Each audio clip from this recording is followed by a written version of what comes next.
ইসলামী ছাত্র শিবির তারা একটা আদর্শভিত্তিক রাজনৈতিক দল। আমরা যারা আছি বাংলাদেশ খেলাফত ছাত্র মজলিস, আমরা একটা আদর্শভিত্তিক রাজনৈতিক দল। ইসলামী ছাত্র আন্দোলন তারও আদর্শভিত্তিক রাজনৈতিক দল। শিবির আমাদের সাথে ঐক্যে আসে নাই, অবশ্যই তাদের রাজনৈতিক এজেন্ডা এবং তাদের একটা শৃঙ্খল চিন্তা চেতনা, আমরা এই মর্মে তাদেরকে সাধুবাদ জানাই। তবে এইবার তারা আসে নাই, এটা আমাদের আসলে দুঃখের কারণ না। আমরা প্রত্যাশা রাখবো আগামীতে যেমন বাংলাদেশ খেলাফত ছাত্র মজলিস এবং ইসলামী ছাত্র আন্দোলন যেমন ঐক্যবদ্ধ হয়েছে, আগামীতে আমরা প্রত্যাশা রাখবো শিবিরও আমাদের সাথে ঐক্যবদ্ধ হবে বা আমরাও শিবিরের সাথে ঐক্যবদ্ধ হব। আমাদের ভিতরে কোনো মনোমালিন্যের কারণে নাই, আসলে রাজনৈতিক বিষয়টা স্পষ্ট রাখার জন্য এবং কি বলবো এটা যথার্থ রাখার জন্য এটা আসলে আমরা আলাদা হয়েছি। আসলে আলাদা না, আমরা একত্রিত আছি, কিন্তু আমাদের রাজনৈতিক এজেন্ডার মাধ্যমে আমরা একটু একটু আর কি ইলেকশনের কারণে একটু আলাদা। তবে প্রত্যাশা রাখি আগামীতে ইনশাল্লাহ আমরা ঐক্যবদ্ধভাবে সামনে আসবো ইনশাল্লাহ।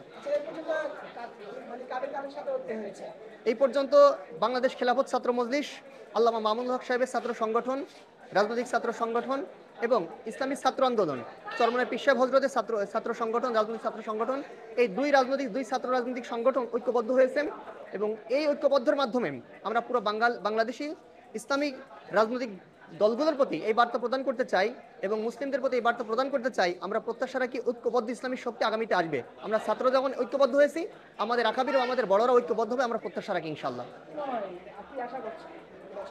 আমি প্রত্যাশা করি ইনশাল্লাহ সমাজসেবা সম্পাদক পদে, কেন্দ্রীয় সমাজসেবা সম্পাদক পদে আল্লাহ সুবহানাহু ওয়া তাআলার রহমত আমি নির্বাচিত হব এবং এই ঢাকা বিশ্ববিদ্যালয়ের শিক্ষার্থীদের জীবন মান শিক্ষার অবস্থাকে উন্নয়ন করব। আপনারা জানেন আমরা আদর্শভিত্তিক ছাত্র রাজনৈতিক দল, আমাদের মধ্যে কোনরূপ অর্থাৎ দ্বিচারিতার কিছু পাবেন না, মিথ্যার কোনো কিছু পাবেন না। আমরা প্রত্যেকটা শিক্ষার্থীর অধিকারকে অধিকার মনে করে, হক মনে করে, আমানত মনে করে কাজ করব। আমরা তাদের কাছে দায়বদ্ধ।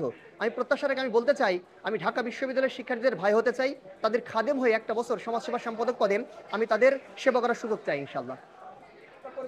আমি মোহাম্মদ শাহরিয়ার আলম, ইসলামের ইতিহাস ও সংস্কৃতি বিভাগের শিক্ষার্থী, আন্তর্জাতিক ইসলামী রাজনীতি বিষয়ক এমফিল গবেষক এবং মুক্তিযুদ্ধ জিয়াউর রহমান হলের শিক্ষার্থী ছিলাম।